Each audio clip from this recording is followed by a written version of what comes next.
Hola a todos, bienvenidos al curso de Personal Trainer. Hoy vamos a arrancar con la primera clase, en donde vamos a ver toda una introducción de lo que es un Personal Trainer. Cuando hablamos de Personal Trainer estamos hablando de un entrenador personal. Personal Trainer sería la traducción de entrenador personal en inglés. Cuando hablamos de un personal trainer, hablamos de un profesional de la salud, un profesional del fitness, que su trabajo es brindar un servicio personalizado, un servicio individualizado a aquella persona que vaya a contratarlo para mejorar su condición física, para lograr objetivos físicos. Un personal trainer debe cumplir con ciertas funciones, que es lo que le va a permitir mantener un orden, ¿sí?, de cómo iniciar con cada uno de sus alumnos. Cuando hablamos de las funciones de un personal trainer, hablamos de que un personal trainer lo primero que tiene que hacer con aquella persona que contrata su servicio es realizar una entrevista. Cuando hablamos de realizar una entrevista, hablamos de sentarnos en un café o en el mismo gimnasio donde vamos a empezar, buscar un lugar. Si es posible, llevar una computadora en donde yo ya tengo la planilla confeccionada y charla con café de por medio, preguntarle nombre, apellido, edad, sexo, ir llenando esa planilla, si practica deporte, si no practica deporte, si alguna vez fue al gimnasio, si no fue al gimnasio. Tengo que tratar de, en esa charla, obtener la mayor cantidad de datos posibles de esa persona que voy a comenzar a entrenar. Y es una de las cosas más importantes, porque conocer a esa persona es lo que te va a permitir que ese trabajo sea lo más personalizado posible, lo más individualizado posible. Una vez que tenés realizada esa entrevista, que gracias a esa entrevista llenaste la planilla que ya tenés confeccionada, entonces cada alumno va a tener su planilla. En esa planilla se puede adosar, en el segundo punto, la segunda función es generar una evaluación. Cuando empezamos a entrenar a alguien por primera vez, yo prefiero que en vez de hacerle una evaluación física le hagamos un diagnóstico. El diagnóstico es una evaluación. La diferencia entre evaluación y diagnóstico es que el diagnóstico se le realiza a aquella persona del cual no conozco nada, ¿sí? Y lo que tengo que hacer es tratar de recaudar datos, ¿sí?, para ir conociendo a esa persona. Entonces, lo primero que hago luego de la entrevista es un diagnóstico. Yo lo que propongo es realizar un diagnóstico con pruebas que me puedan dar a mí el dato de cómo es la condición física de la persona que voy a empezar a entrenar, pero sin exponerlo a realizar pruebas físicas que puedan llegar a lastimarlo o a lesionarlo, porque yo no sé cuál es su condición física. Entonces, de ninguna manera propongo evaluaciones físicas como un test de flexiones de brazo, o un test de dominada, o un test de mil, o un test de navet para medir la capacidad aeróbica, o un test de salto, o un test de nada. No propongo ninguna de esos tipos de evaluación porque no conozco a la persona. Lo que propongo es realizar un diagnóstico en donde podamos medir el equilibrio de la persona, podamos medir la estabilidad de la persona, podamos medir la flexibilidad de la persona, podamos medir la movilidad articular de la persona, de los distintos segmentos corporales. Entonces, en ese diagnóstico lo puedo pesar, le puedo tomar un perímetro de cintura. Cuando hago el diagnóstico junto con la entrevista, es muy importante que podamos derivar, en caso que sea necesario, a esa persona, al profesional que creamos conveniente. Si cuando estamos realizando la entrevista nos encontramos con una persona que tiene un exceso de peso, entonces en el diagnóstico yo le hago lo peso, le tomo el perímetro de cintura y veo que en realidad es una persona de riesgo. Lo ideal sería poder derivarlo a un nutricionista y trabajar en equipo con el nutricionista. Si cuando estoy haciendo el diagnóstico me encuentro con que hay algún déficit en alguna de las cadenas musculares, que hay alguna desviación en la columna, o cuando estoy haciendo la entrevista me cuenta que tuvo un accidente X y ese accidente hizo que una pierna no esté al 100% y siga con molestia. Bueno, tengo que, al detectar eso, mandarlo al profesional que corresponde, que puede ser un médico traumatólogo o un kinesiólogo, y trabajar en equipo. Es muy importante la entrevista y el diagnóstico porque me va a permitir a mí conocer a la persona, y en caso de que encontremos algunas problemáticas, tenemos que derivarlo al profesional que corresponde para que lo ayudemos a solucionar ese problema. Es muy importante que nos ubiquemos en cuál es nuestro lugar como personal trainer, que somos los entrenadores de esa persona. Si nosotros detectamos algún problema, derivarlo al profesional que corresponde. Una vez que tenemos la entrevista, una vez que hicimos el diagnóstico, tómense el tiempo para estas cosas. No arranquemos a entrenar a alguien si todavía no lo conocemos. Subámoslo a la cinta y hagámoslo caminar. Mirámosle la frecuencia cardíaca. Veamos cómo es su frecuencia cardíaca cuando está caminando, cómo es su frecuencia cardíaca en reposo. Si lo hacemos trotar un poquito porque lo vemos bien, cómo reacciona la frecuencia cardíaca ante esa velocidad. Tengamos el mejor diagnóstico posible. Una vez que tenemos la entrevista y que tenemos el diagnóstico, nos podemos sentar a confeccionar el plan de entrenamiento, en donde el plan de entrenamiento es aquel proceso, aquella planificación que vamos a recorrer junto con nuestro alumno para poder llegar en corto y largo plazo a lograr el objetivo que nos planteemos. Una vez que tengo la planificación realizada y comenzamos a entrenar, lo primero que tenemos que hacer cuando empezamos a entrenar es enseñar la técnica correcta de los ejercicios. No puedo pensar en elevar la frecuencia cardíaca, en cuánto peso levanto, en qué esto, en qué el otro, en qué trabajo la resistencia, en qué trabajo la hipertrofia, en qué trabajo la potencia, si todavía no tengo la técnica de los ejercicios. Lo primero que tengo que hacer es tomarme el tiempo que me tenga que tomar para enseñar la técnica de los ejercicios que creo yo conveniente para mejorar o lograr el objetivo que nos planteamos.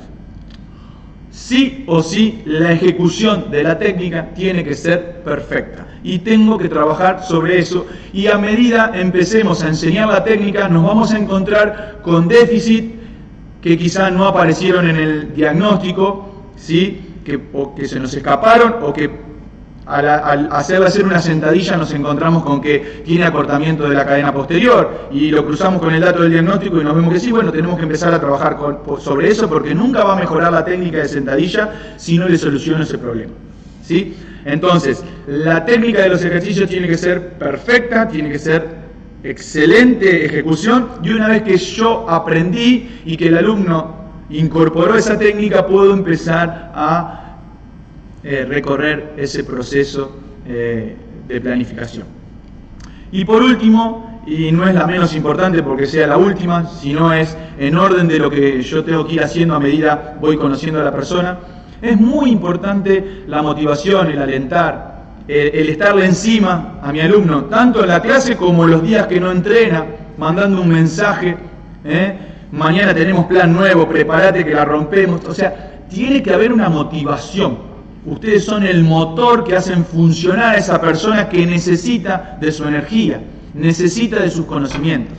Entonces la motivación es sumamente importante. Así que motivar, alentar, ¿sí? Es fundamental. Y si tengo que retar a mi alumno, retar entre comillas, porque no hace las cosas a ritmo, no es consciente, freno el entrenamiento y lo tengo que motivar de esa manera, diciéndole no, así no, pongámosle más ganas, es fundamental, fundamental. Una vez que vimos bien las funciones, vamos a ver las ventajas. ¿Para quién son las ventajas? Las ventajas son para quien contrate a ustedes, pero es muy importante que ustedes sepan cuáles son las ventajas de quien los contrata. Por ejemplo, Alguien que contrata un personal trainer, una de las principales ventajas es que va a lograr los objetivos en mucho menor tiempo.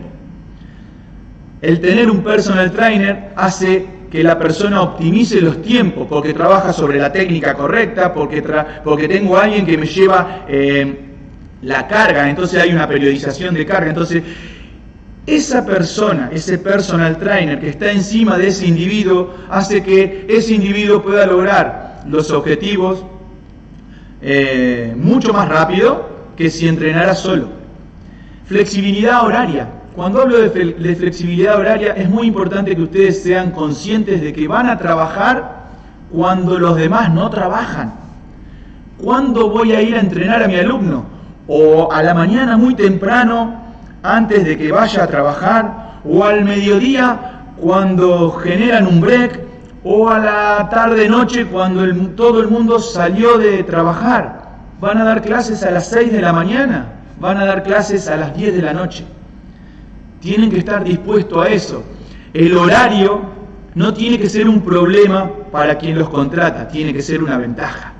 De encontrarse un profesional, ¿sí?, que está a su disposición y que viene a las 10 de la noche a su casa para entrenar.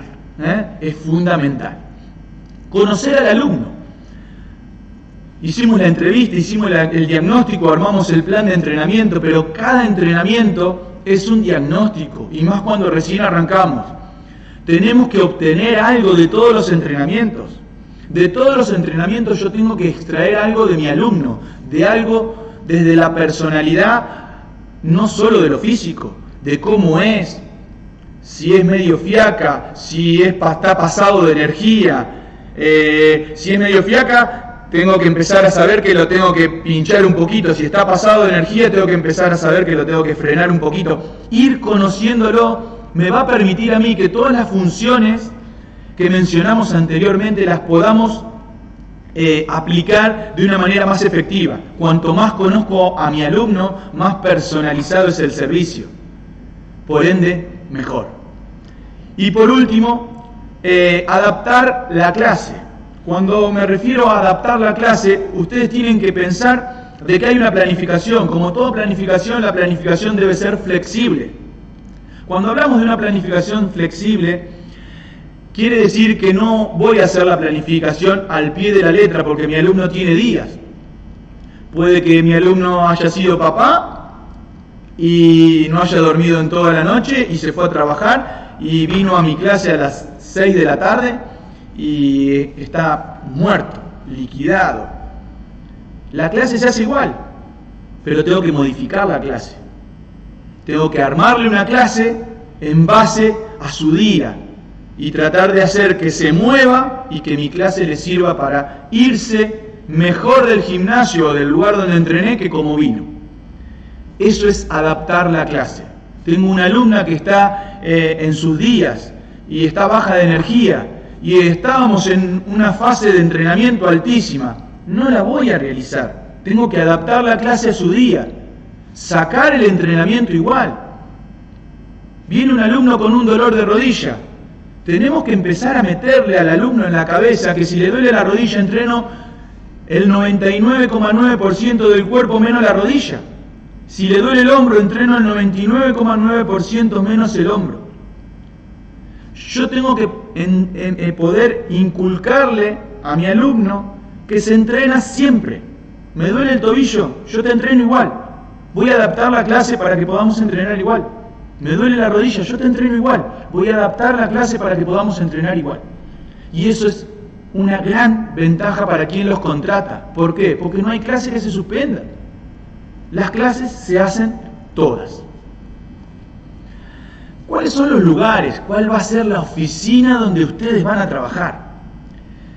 La principal oficina puede ser un gimnasio, un mega gimnasio. En el mega gimnasio nos vamos a poder mover con mucha libertad, porque vamos a tener de todo tipo de máquinas, ¿sí? En donde voy a poder hacer entrenamientos de cualquier tipo. El lugar no me genera una limitación. La única limitación que me puede generar ese mega gimnasio es en las horas pico que haya demasiada gente. Pero si yo entreno en un mega gimnasio, tengo máquinas para hacer el ejercicio que yo quiera hacer, espacios para hacer trabajos con pesos libres que quiera hacer y puedo realizar el entrenamiento que quiera en base al objetivo que planteo con mi alumno. Tengan en cuenta que hay algunos gimnasios que cobran canon, ¿sí? Cobran un canon por que ustedes entrenen a alguien, ¿sí? Entonces mensualmente ustedes tienen que pagarle al gimnasio un canon para que les permita entrenar a sus alumnos. Otro de los lugares es los edificios. Hoy hay muchos edificios que tienen un lugar donde armaron un gimnasio. Obvio que el gimnasio de los edificios no es igual que el mega gimnasio. Quizá tenemos alguna limitación según el objetivo de nuestro alumno, pero se puede entrenar bastante bien una persona. Lo mismo si la persona tiene un gimnasio en su casa, ¿sí? Hay personas que destinaron una habitación de su casa para armar un gimnasio y nos encontramos con un lugar donde podemos entrenarla tranquilamente. ¿Qué nos vamos a encontrar en estos gimnasios? Principalmente la mayoría tienen una máquina que se llama 4 estaciones o 4 caras en realidad, ¿sí? Son 4 caras y cada una de esas caras lo que tiene es diferentes poleas que me van a permitir en esa cara trabajar varios grupos musculares. Entonces, aprender a utilizar ese tipo de máquinas es importante, más que nada saber la biomecánica. Si las poleas de abajo van a generar elevación, las poleas de arriba voy a generar tracción. Cómo modificar para que yo pueda trabajar el grupo muscular que quiero trabajar. Entonces, casa o gimnasio, que los consorcios de los gimnasios o los lugares que tengan esos edificios. Y por último, el aire libre, el parque, la plaza, en donde fui de mayor a menor en dificultades para lograr los objetivos. Si alguien me contrata para entrenarlo en una plaza y quiere generar hipertrofia muscular, estoy un poquito limitado porque para generar hipertrofia muscular necesito mover peso y en la plaza, más que el peso de su propio cuerpo, estoy un poco limitado, a no ser que tenga una camioneta en donde pueda trasladar cosas, pero generalmente voy a la plaza con las pesitas, con lo que puedo moverme, y es un trabajo más funcional, es un trabajo más de campo. Pero bueno, estas son sus oficinas y estos son los lugares donde ustedes van a poder desplegar su trabajo. Y por último, como para ir cerrando la parte de lo que sería la introducción de lo que es un personal trainer y cómo moverse, sus funciones, ventajas, como estuvimos viendo, lo que les estoy mostrando acá son algunos elementos. ¿Qué elementos seleccioné? Seleccioné esos elementos que te van a permitir realizar un entrenamiento óptimo al aire libre sin tener la necesidad de tener un medio de transporte. O sea, tenés una mochila y una bicicleta o vas en colectivo, todos estos elementos son trasladables en una mochila o en un bolsito y podés dar clase en el parque. O sea que con estos elementos podrías empezar a trabajar tranquilamente, por eso seleccioné estos elementos. Obvio que a lo largo del curso vamos a ver muchísimos elementos más, vamos a ver máquinas, vamos a ver elementos funcionales, ¿sí? Pero yo lo que quise mostrarte en esta diapositiva son aquellos elementos de que no te van a ocupar lugar, que los podés trasladar, que son súper versátiles y que con ellos podés dar una clase tranquilamente en un parque, trabajando todas las capacidades que vos quieras trabajar para lograr el objetivo de tu alumno. Con esto estaríamos finalizando la parte de introducción en lo que es el curso y lo que es un personal trainer. Vamos a ver ahora la parte de anatomía.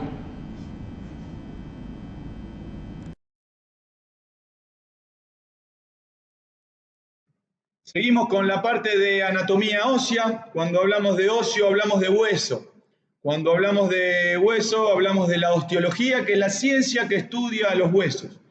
El cuerpo humano está compuesto por 206 huesos, dividido en regiones, la región de la cabeza, del tórax, extremidades superiores, extremidades inferiores. La función de los huesos es de protección, de movimiento, ¿sí? De estructura.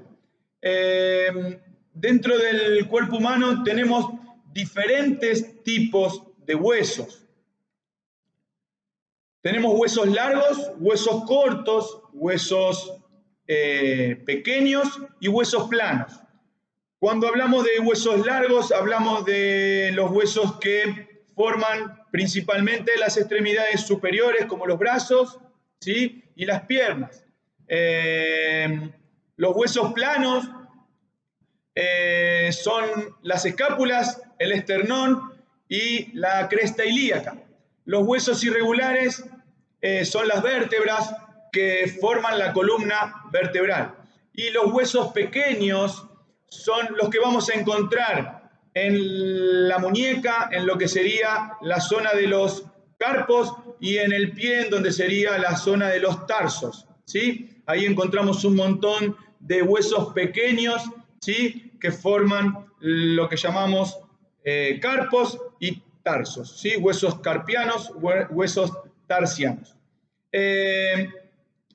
Esos tipos de huesos forman el esqueleto del cuerpo humano. Los huesos tienen características, en este caso, lo que vemos en la filmina es un hueso largo. El hueso largo está compuesto por un cuerpo que se llama diáfisis. Ese cuerpo tiene una estructura rígida y tiene dos extremidades que se llaman epífisis, que la estructura que forma a la epífisis es más esponjosa. El hueso está cubierto por una película, por una piel muy fina, de color blanco, que se llama periósteo, y internamente el hueso está formado por células autónomas y vasos sanguíneos. Esos vasos sanguíneos son los que permiten la nutrición del hueso. Por medio de esos vasos sanguíneos llega todos los nutrientes a lo que sería el tejido óseo. Entre lo que es la epífisis y la diáfisis, que es el cuerpo de los huesos generalmente tiene forma cilíndrica. Encontramos la metáfisis. ¿Cuándo encontramos la metáfisis? La metáfisis la vamos a encontrar en un hueso, como el que yo les estoy mostrando ahora en la filmina, de un niño, de una persona en etapa de desarrollo. Esa metáfisis, ese espacio entre el cuerpo, que es la diáfisis, y las cabezas de las extremidades del hueso, que son las epífisis, es la zona que permite el desarrollo de la estructura ósea. Una vez que la estructura ósea ya llegó a su tope de desarrollo, el hueso se encuentra solidificado con su cuerpo, ¿sí? Su diáfisis y sus epífisis. Bien, en la epífisis nos vamos a encontrar con una cabeza, ¿sí? Que es la que va a formar, en este caso esto es un fémur, ¿sí? Lo que va a formar la articulación de la cadera, y con cóndilos. Los cóndilos, en estos casos, son los cóndilos femorales. Encontramos en la parte superior de la tibia y el peroné los cóndilos tibiales.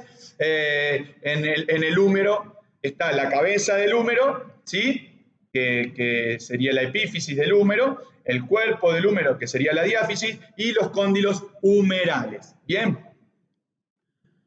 Lo que vamos a hacer es el cuerpo humano, lo vamos a dividir en regiones para que vos puedas entender bien cuáles son esas estructuras óseas que forman esa región.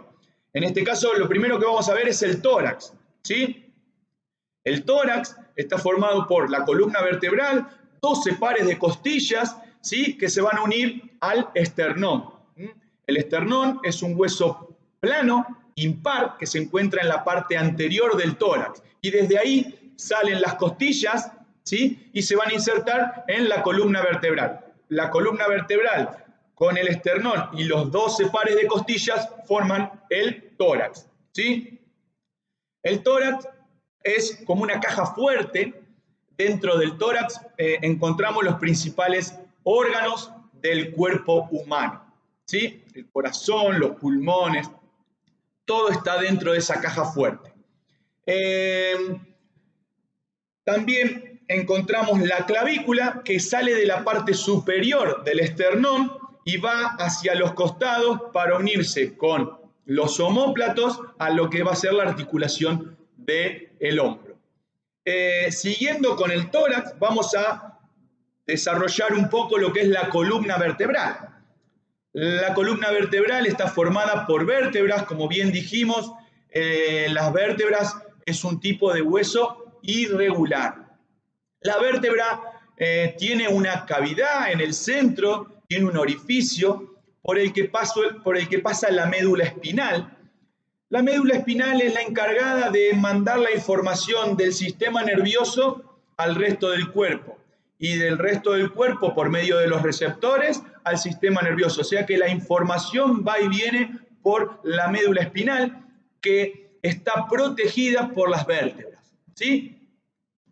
La columna vertebral está dividida en 5 regiones: una región cervical, una región dorsal, una región lumbar, sacro y coxigio. La región cervical está compuesta por 7 vértebras, la región dorsal por 12, la región lumbar por 5, 5 sacras y 5 coxales, ¿sí? La columna une la cabeza con el resto del cuerpo y al llegar a la parte inferior une la columna vertebral con la cresta ilíaca, toda la zona del sacro, el tórax con las extremidades inferiores. Hablamos del tórax, ahora lo que vamos a hacer es hablar de las extremidades superiores. Cuando hablamos de las extremidades superiores, hablamos de el omóplato, ¿sí? Que estaba en la parte de atrás del tórax, ¿sí? Y la clavícula, o sea que el omóplato y la clavícula que forman el tórax es el medio de unión, ¿sí? De los miembros superiores. Y el miembro superior, siempre que hablamos de miembros superior, inferior, o que vemos la posición anatómica del cuerpo es con la palma hacia adelante, ¿sí? Con la mano en supinación, el pulgar hacia afuera. Entonces, cuando uno hace un reconocimiento de los huesos o de los músculos, ¿sí? El esqueleto está en esta posición, siempre. Esta es la posición anatómica del cuerpo. Entonces, nos situamos en el miembro superior, nos encontramos con el húmero, el cúbito y el radio. Siempre primero el de adentro, luego el de afuera. Si queremos para poder memorizarlo, podemos decir que el pulgar es la antena de la radio. Entonces nos acordamos siempre que el radio es el de afuera y que el cúbito es el de adentro.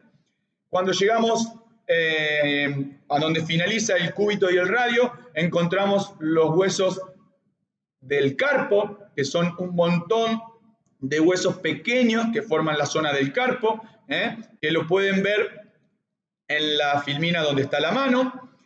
Luego tenemos los metacarpos, que sería lo que forma la palma de la mano y el dorso, y luego las falanges, que son las que forman los dedos. Falange 1, 2 y 3, proximal, media y distal. De esa manera, desarrollamos toda la estructura ósea de lo que sería un miembro superior. Vamos a ver al miembro inferior. Cuando hablamos del miembro inferior, hablamos de la cresta ilíaca, ¿sí? La cresta ilíaca se une a lo que sería la pierna por medio del fémur. Entonces tenemos la cresta ilíaca, el fémur, la tibia y el peroné, la tibia adentro, el peroné afuera, todos esos huesitos que están debajo del maléolo peroneo y maléolo tibial. El maléolo son esas saliencias que tiene el tobillo, ¿sí? Se llaman ahí están esos huesos pequeños, como bien los mencionamos anteriormente, que son los huesos del tarso. Luego lo que sería el empeine, ¿sí? Están los metatarsos y los dedos, que están compuestos por falange 1, 2 y 3, proximal, media y distal, como los de la mano, ¿sí?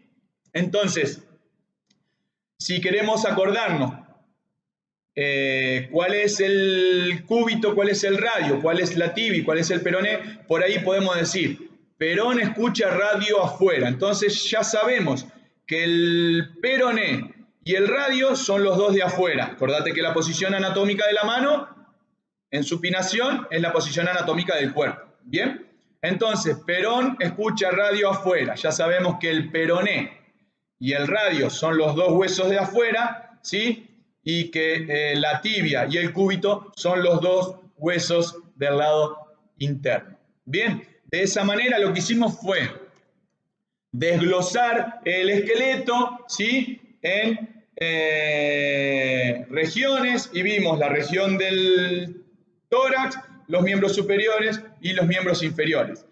Entonces, rápidamente, lo que vamos a hacer es unir esas regiones. Entonces, lo primero es la cabeza.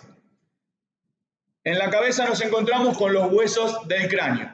Los huesos del cráneo son los siguientes. El hueso de la frente, ¿sí? Frontal. El hueso de la nuca occipital.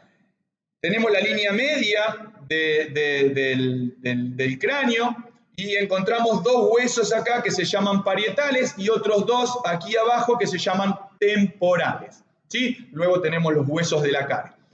La cabeza se une, como bien dijimos, por medio de la columna vertebral, que tiene 5 regiones, ¿sí? La columna vertebral, 12 pares de costillas hacen al tórax, el esternón, los omóplatos, la clavícula, el húmero, el cúbito, el radio, los huesos del carpo, los metacarpos y las falanges. Vamos a la cadera, el fémur, la tibia, el peroné, los huesos del tarso, los metatarsos y las falanges. De esa manera, lo que hicimos fue unir esas regiones que vimos de manera separada y armar el esqueleto, que como bien dijimos, la sumatoria de todos esos huesos conforman el esqueleto, son 206 huesos.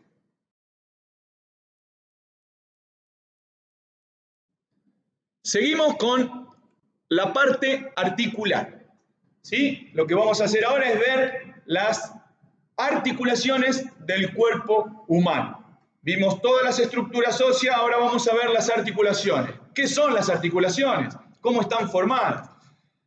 Las articulaciones es la unión de dos o más segmentos óseos, ¿sí? Forman una articulación y es la que me va a permitir realizar un movimiento.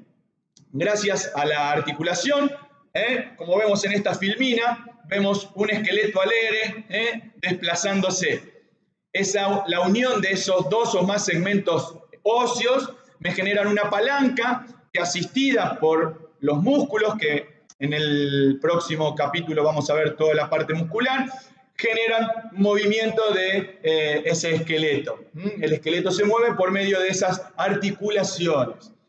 En el cuerpo humano tenemos diferentes tipos de articulaciones. Tenemos 3 tipos de articulaciones: la sinartrosis, las anfiartrosis y las diartrosis. Cuando hablamos de la sinartrosis, hablamos de una articulación que no tiene movimiento, en donde su estructura es fibrosa, y si queremos ubicar una articulación sinartrosis, la vamos a ubicar en la costura, la unión de los huesos del cráneo, ¿sí? Y la unión de las vértebras con el esternón es una articulación sinartrosis. Cuando hablamos de una articulación anfiartrosis, es una articulación con poco movimiento, ¿sí? Muy parecida a la articulación sinartrosis. Lo que cambia es la composición, el tejido de esta articulación es cartilaginoso, y el de la sinartrosis es fibroso, es un tejido más rígido. Este tejido es un poco más flexible, por eso estas articulaciones tienen un poquito más de movimiento. Y si vamos a dar un ejemplo, los discos intervertebrales, los discos que están entre una vértebra y la otra, que conforman los discos, más las vértebras conforman la columna vertebral, sería una articulación de anfiartrosis. Y las diartrosis, cuando hablamos de una diartrosis, hablamos de una articulación sinovial. Una articulación sinovial es aquella articulación que nos va a permitir libertad de movimiento. La vamos a profundizar porque las articulaciones sinoviales son las que, gracias a la acción del músculo, le generan movimiento a esas palancas óseas y conforman el aparato locomotor. O sea que el poder desplazarme en los movimientos del cuerpo humano se logran mediante este tipo de articulaciones. ¿Cómo son las articulaciones diartrosis? Las articulaciones diartrosis están compuestas por una cápsula que recubre a esa articulación, que acuérdense que es la unión de dos o más segmentos corporales. Esa unión está recubierta por una cápsula que se llama cápsula articular. Esa cápsula articular adentro tiene un líquido, ese líquido se llama líquido sinovial. La función del líquido sinovial es lubricar la articulación. Bien, como para que ustedes tengan una idea, cuando hacemos una entrada en calor, cuando hacemos un trabajo de movilidad articular, lo que estamos haciendo es que ese líquido sinovial, que al estar quieto se vuelve viscoso, al hacer una entrada en calor lo que hago es elevar la temperatura y que ese líquido sinovial se vuelva más líquido, más fluido y empiece a lubricar la articulación. Por eso es tan importante los trabajos de movilidad articular, ¿sí? En la entrada en calor, ¿sí? Porque estoy preparando la articulación para poder entrenar. Cuando hacemos la movilidad articular, lo que estamos haciendo es que ese líquido sinovial deje de estar tan viscoso, se vuelva más líquido y me genere una buena lubricación en la articulación para permitirme un libre movimiento y sin lastimarme. ¿Cuáles son las articulaciones sinoviales? La articulación del hombro, la articulación del codo, la articulación de la muñeca, la articulación de la cadera, la articulación de la rodilla y la articulación del tobillo. Todas estas articulaciones tienen una forma de movimiento, ¿sí? Tienen una forma de anclaje, no todas son iguales. Por ejemplo, la articulación del hombro y la articulación de la cadera, que son las que más libertad de movimiento tienen, piensen que es la unión. La articulación del hombro está compuesta por la unión de un hueso plano, que es el omóplato, la clavícula y el húmero. Conforman la articulación del hombro. La articulación del codo está formada por el húmero, el cúbito y el radio, ¿sí? La articulación del hombro está formada por una cavidad cóncava y una convexa que tiene mucha libertad de movimiento, y la del codo está formada por los cóndilos del húmero y los cóndilos del cúbito y el radio. Entonces cumple función de una palanca en la flexión y en la extensión. En cambio el hombro tiene más libertad de movimiento.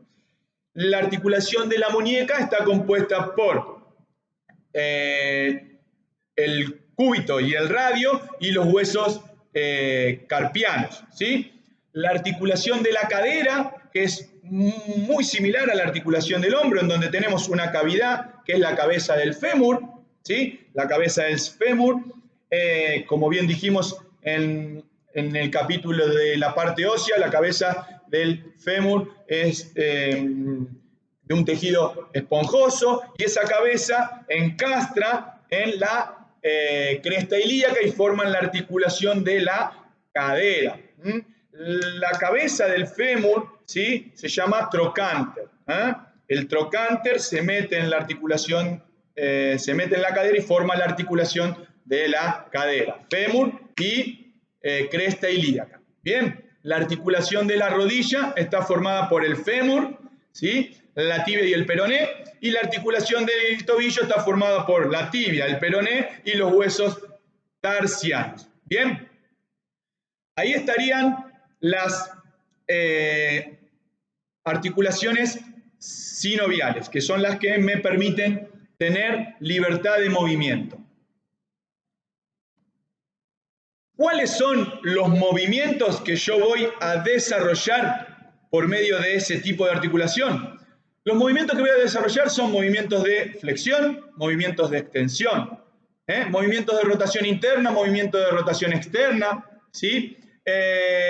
Pronación, supinación, abducción y aducción. Abducción y aducción. La abducción es cuando ya sea el miembro superior o el miembro inferior se aleja del cuerpo, y la aducción es cuando se acerca al cuerpo, ¿sí? Lo que vamos a hacer ahora es, vamos a situarnos en cada una de esas articulaciones sinoviales y ver cuál es el movimiento que cada una de esas articulaciones me permite realizar. Nos situamos en la articulación del codo, ¿sí? Y el codo lo que me permite es realizar una flexión, realizar una extensión, pronación y supinación. ¿Bien? Si nos vamos a la articulación del hombro, tenemos una rotación interna, una rotación externa. Trabajando sobre el plano anteroposterior, tenemos una flexión del hombro.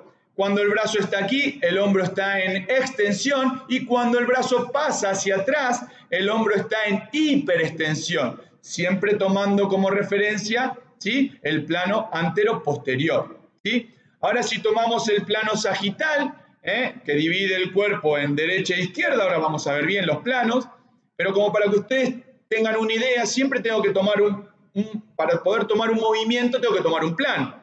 Si yo voy a hacer este movimiento, que es una abducción del hombro, el movimiento lo estoy haciendo en el plano sagital, ¿sí?, que divide derecha e izquierda. Entonces, cuando separo el brazo es una abducción, cuando acerco el brazo es una aducción, ¿sí?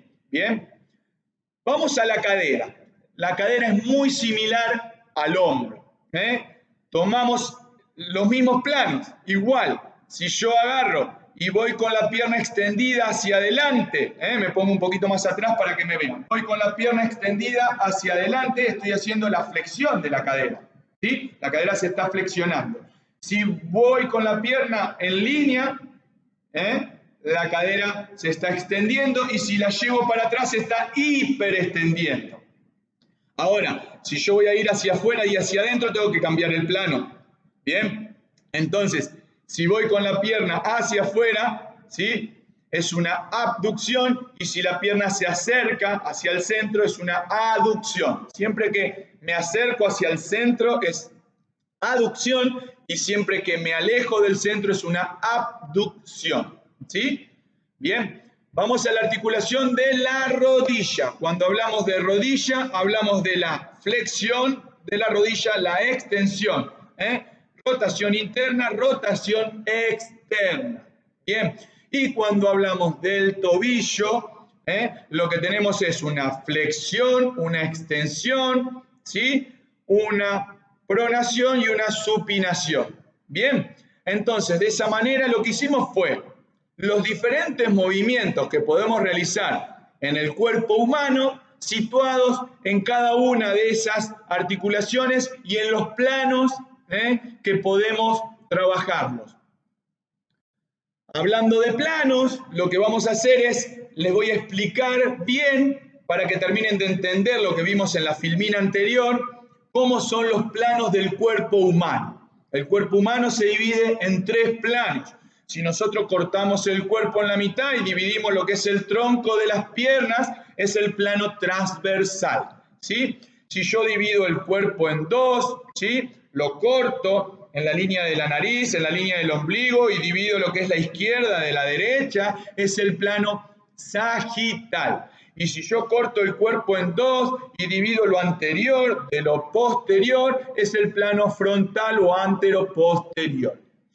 Por un lado tenemos los planos del cuerpo y por otro lado tenemos los ejes del cuerpo. Si yo trazo un eje que va de oreja a oreja, o sea que cruza, atraviesa de izquierda a derecha o de derecha a izquierda, es el eje transversal. Si yo trazo un eje de la nariz hacia atrás o de atrás hacia adelante, o sea, de adelante a atrás, de atrás a adelante, es el eje antero-posterior. Y si trazo una línea desde arriba de mi cabeza hacia abajo, ¿sí? Es el plano longitudinal, ¿sí? El eje longitudinal, que se relaciona con el plano sagital, ¿sí? Entonces, de esa manera, lo que vimos fueron las articulaciones, los tipos de articulaciones y los movimientos que esas articulaciones me permiten realizar.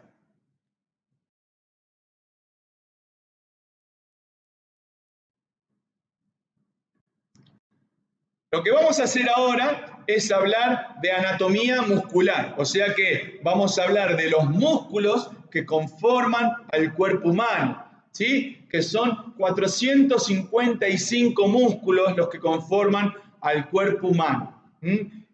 Músculos que nos permiten realizar movimientos, músculos que van a accionar a esas palancas que vimos en el módulo anterior, a esas palancas que son llamadas articulaciones, las activamos por medio de los músculos, por medio de una contracción muscular.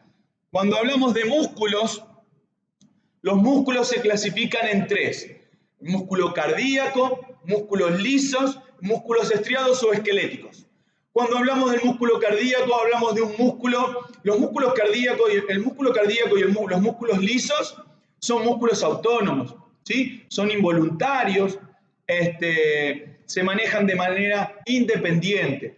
El músculo cardíaco es el corazón, que como bien sabemos, el corazón se maneja de manera independiente, y los músculos lisos los vamos a encontrar en la piel, en los aparatos, en los órganos, en las células de los huesos, ¿sí? Que también son músculos autónomos, involuntarios, no reciben información de nadie, ¿sí? Se manejan de manera independiente.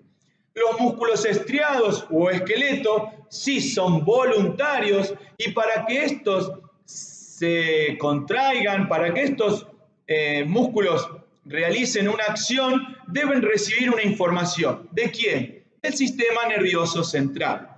O sea que los músculos estriados o los músculos esqueléticos son aquellos que nosotros, mediante una orden emitida por el sistema nervioso central, podemos realizar un movimiento mediante una contracción muscular.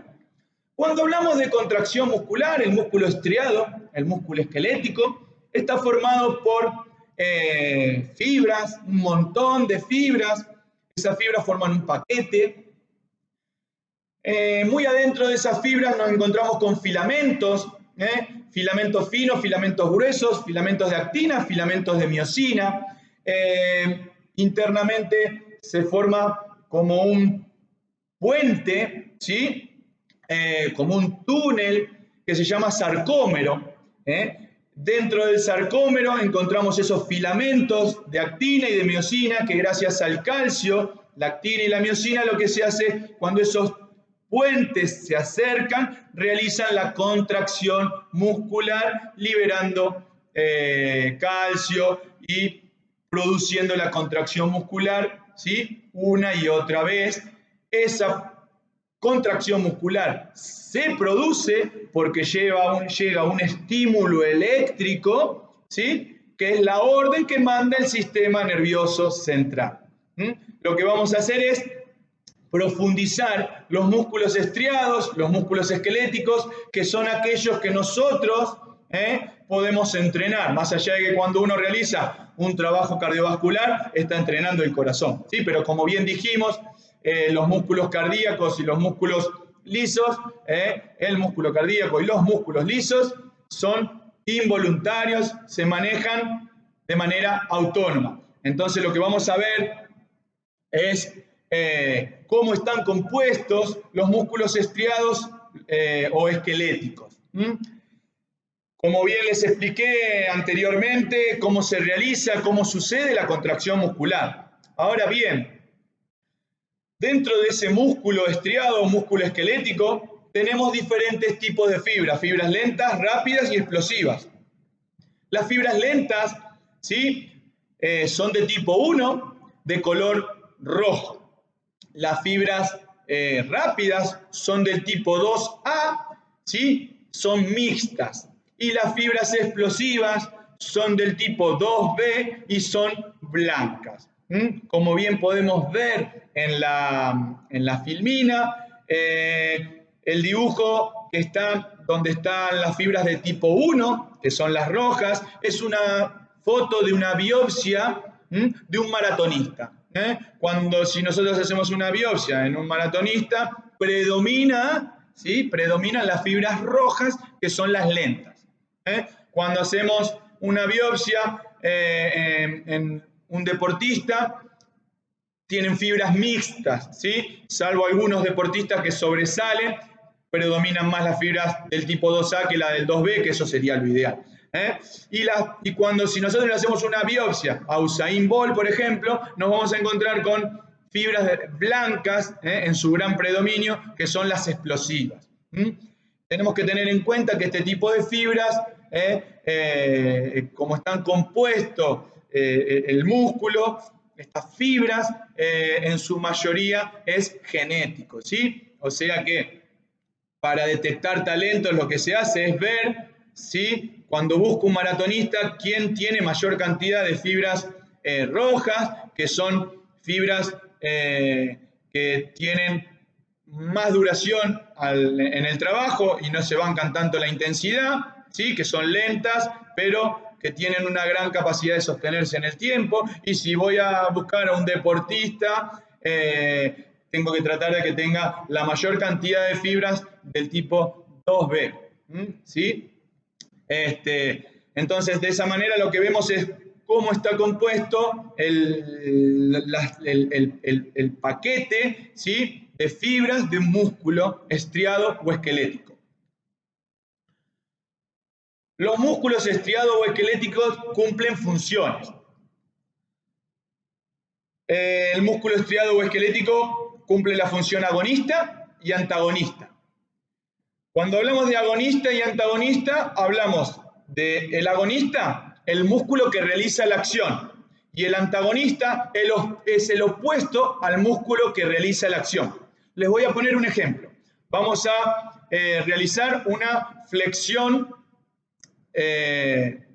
con barra, ¿sí? Un curl con barra, en donde yo lo que estoy haciendo es trabajando ¿qué? El bíceps. Bien, entonces el agonista es el bíceps y el antagonista es el tríceps. Bien, ¿cuál es la función del agonista? Flexionar el codo y generar una contracción muscular para que levante ese peso y se acerquen los puntos. ¿Ok? Ahora, el antagonista, ¿qué es lo que realiza? ¿Sí? El antagonista lo que realiza es una tensión X diferente, ¿sí? a la del agonista, para que el agonista pueda cumplir su acción. O sea que el antagonista lo que hace es asistir al antagonista, generando una tensión diferente para que éste pueda realizar el movimiento, para que el agonista realice su función de una manera exitosa.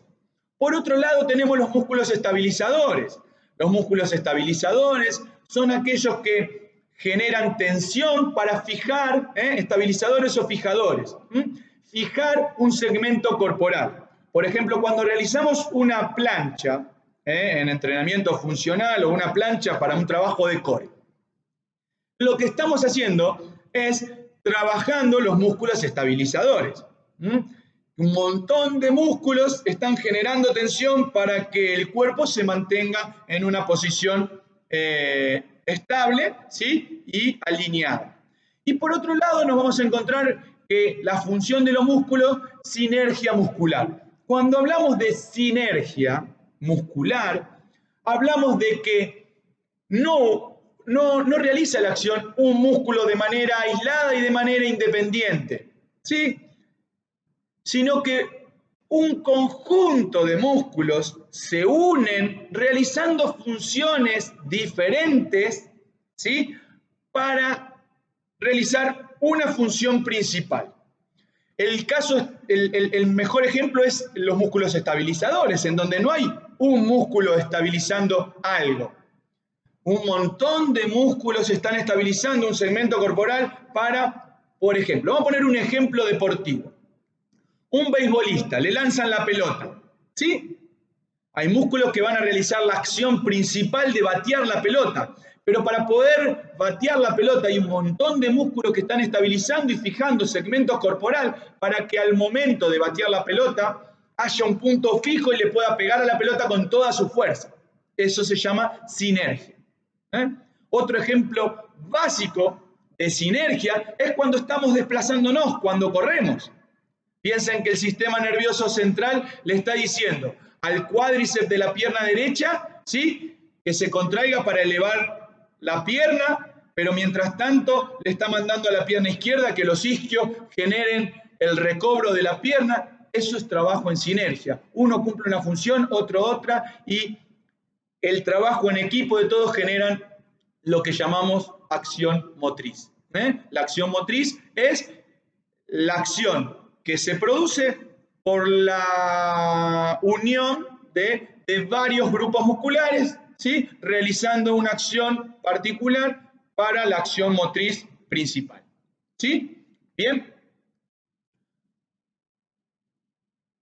Vimos los músculos, ¿sí?, sus características, cómo están formados, y nos centramos en los músculos estriados y esqueléticos. Lo que vamos a hacer ahora es ubicar esos músculos estriados o esqueléticos en el cuerpo humano, que como bien le dije hay 455 músculos. Nosotros lo que vamos a hacer es ver las principales cadenas motoras, que son las que después vamos a poder entrenar. Bien. Acuérdense que la posición anatómica del cuerpo humano es con las manos en supinación, ¿sí? Nosotros acá en la filmina lo que tenemos es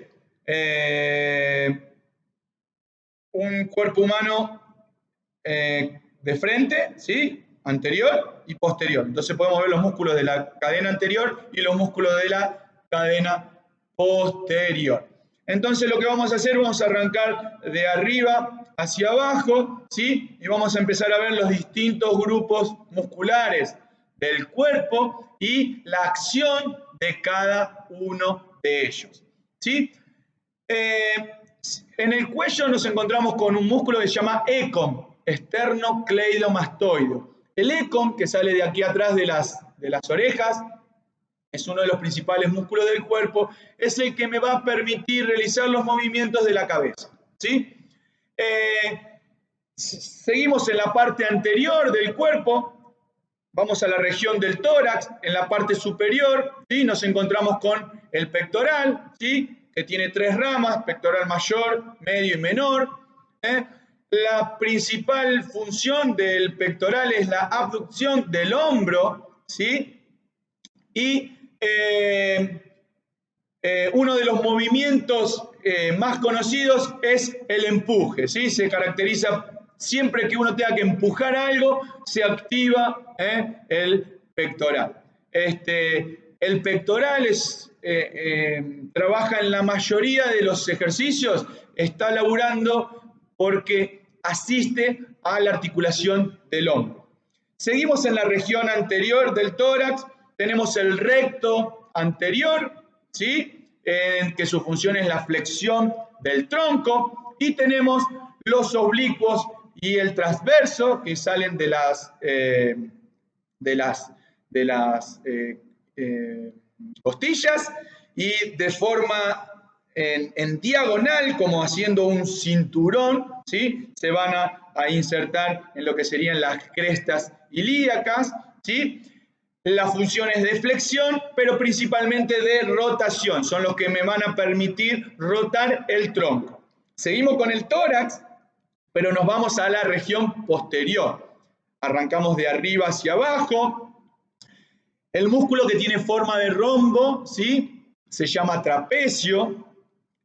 Luego tenemos los dorsales, la parte de arriba chiquitita, tenemos el dorsal ancho y abajo de lo que sería el hombro, ¿sí?, el redondo menor. La función de los músculos de la espalda es de aducción del hombro, ¿sí? Y cuando hacemos trabajo de tracción, cuando yo traigo algo hacia mí, activo los músculos de la espalda. Los músculos que están a los costados de la columna vertebral son los paravertebrales, que finalizan abajo en un cinturón, ¿sí?, en donde encontramos los músculos espinales, los músculos lumbares, ¿sí?, que son la parte inferior. Entonces tenemos los músculos lumbares, los paravertebrales, los dorsales, el redondo menor y el trapecio, ¿sí? Salimos de lo que es el tórax y nos vamos hacia arriba a lo que es el hombro. En el hombro vamos a encontrar un músculo que se llama deltoides, ¿sí?, que está compuesto por 3 porciones, una porción posterior, una porción media y una porción anterior. La principal función del deltoide medio, por ejemplo, es la abducción del hombro, el deltoide anterior, la flexión del hombro, ¿sí? Según el plano, como vimos anteriormente, es la función que genera el hombro, el deltoide principalmente. A la altura del húmero, en la parte anterior, nos encontramos con el bíceps, ¿sí?, que es el encargado de la flexión del codo, y en la parte posterior nos encontramos con el tríceps, que es el extensor del codo, el encargado de extender el codo. En lo que es la región del antebrazo, en la parte anterior nos encontramos con los flexores de los dedos, ¿sí? Hay un paquete de grupos musculares que se encargan de la flexión palmar, y en la parte posterior, en el dorso, ¿sí? Acuérdense que la mano está en supinación, parte anterior, parte posterior, sería el dorso de la mano, los extensores de los dedos. Ahí lo que vimos es los músculos de la parte anterior del tórax, parte posterior del tórax y de los miembros superiores. Vamos a los miembros inferiores.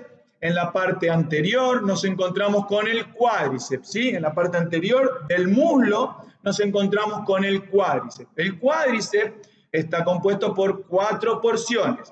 El recto anterior del cuádriceps, ¿sí?, es el principal, que va por el centro. Luego tenemos por el lado de afuera el vasto externo, por el lado de adentro el vasto interno, y por el centro, pero por debajo del recto, el vasto medio, ¿sí?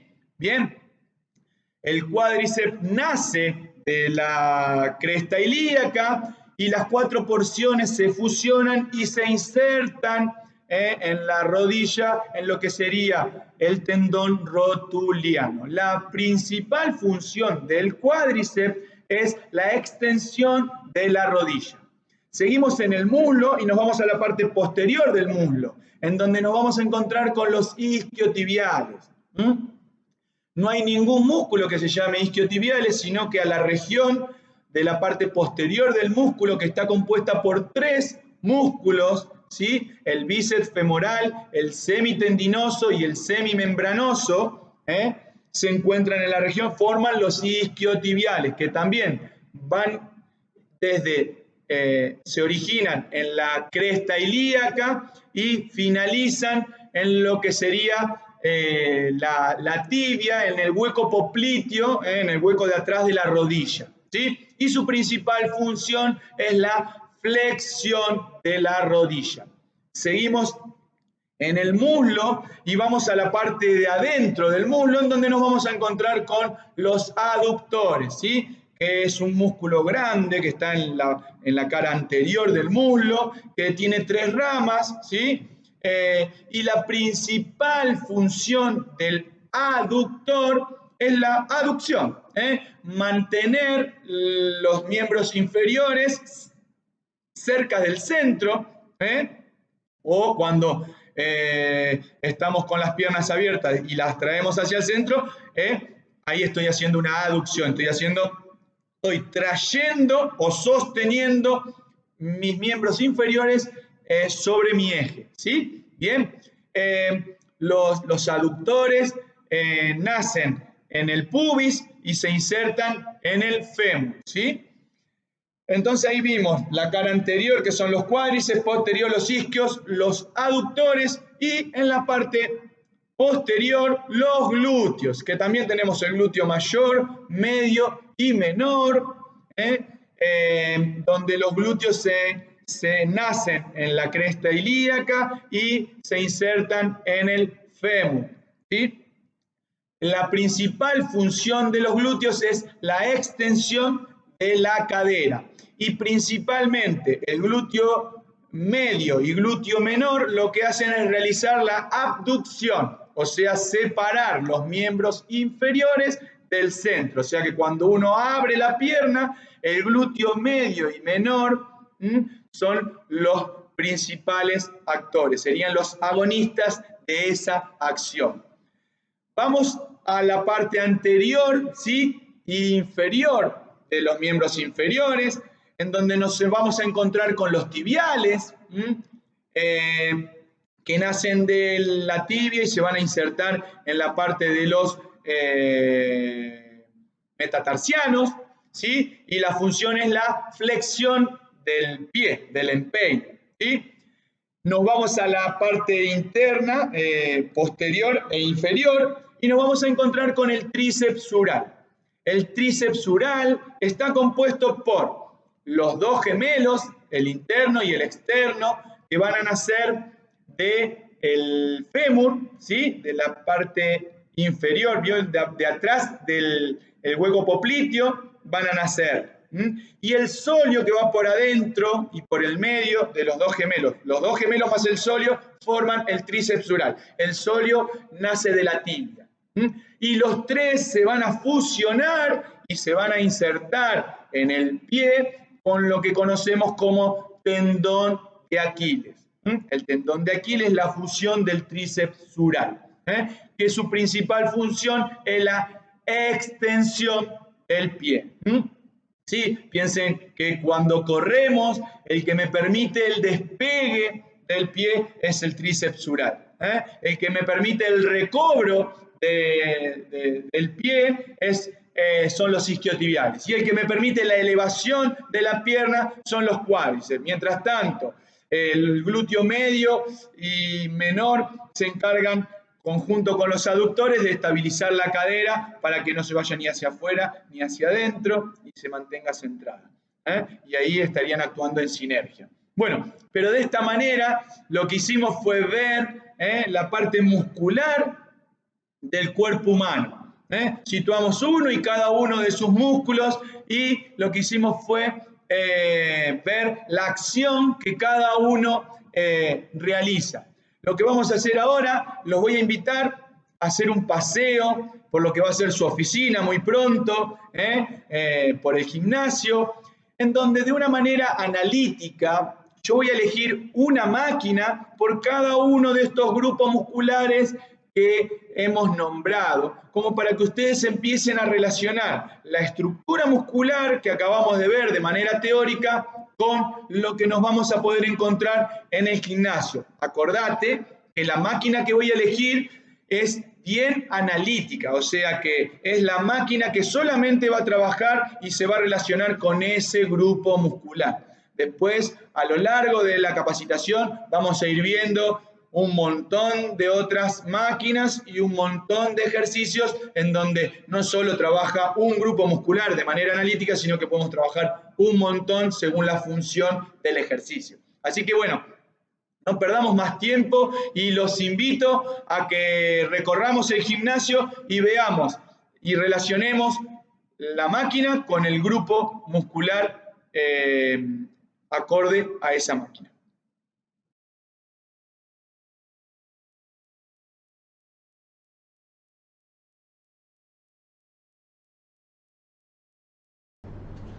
Hola, como les indiqué, los invito a hacer una recorrida por el gimnasio para que podamos identificar la máquina con la que podemos desarrollar los diferentes grupos musculares, ¿sí?, que vimos en la parte de anatomía y que podamos tener una referencia entre el músculo y la máquina.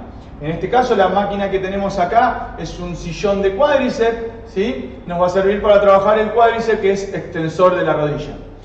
La máquina que le sigue es una camilla de isquiotibiales, ¿sí? Lo que nos va a permitir es desarrollar el paquete de músculos isquiotibiales, ¿sí? Que trabajan sobre la flexión de la rodilla. La máquina que tenemos acá es para trabajar los gemelos, ¿sí? Que están en la parte posterior de las piernas y que forman parte de lo que es el tríceps oral. Y la máquina que tenemos acá es para trabajar los glúteos, ¿sí? O sea que en estas tres máquinas estaríamos trabajando toda la parte posterior de las piernas. Y por último, para terminar con las máquinas del tren inferior, nos encontramos con estas dos máquinas en donde vamos a trabajar el glúteo medio, que me va a ayudar a hacer la abducción, y los aductores, que son los músculos que están en la parte interna del muslo.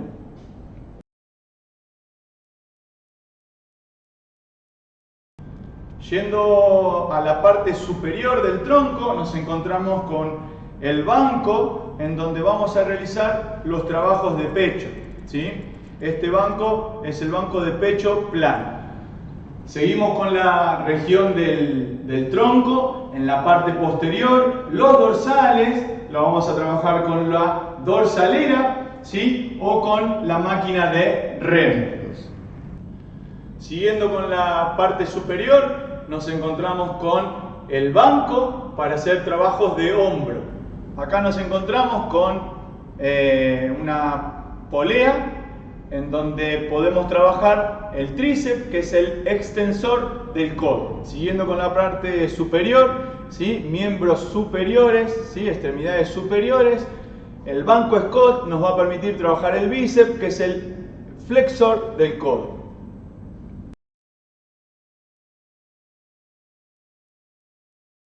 Bien, por último nos encontramos con los bancos, ¿sí? Para poder realizar trabajos de fuerza abdominal. En el que tengo a mi derecha predomina el trabajo de las fibras inferiores, y en el que tengo a mi izquierda podemos trabajar tanto las inferiores como oblicuo y transverso, y las fibras superiores del recto anterior.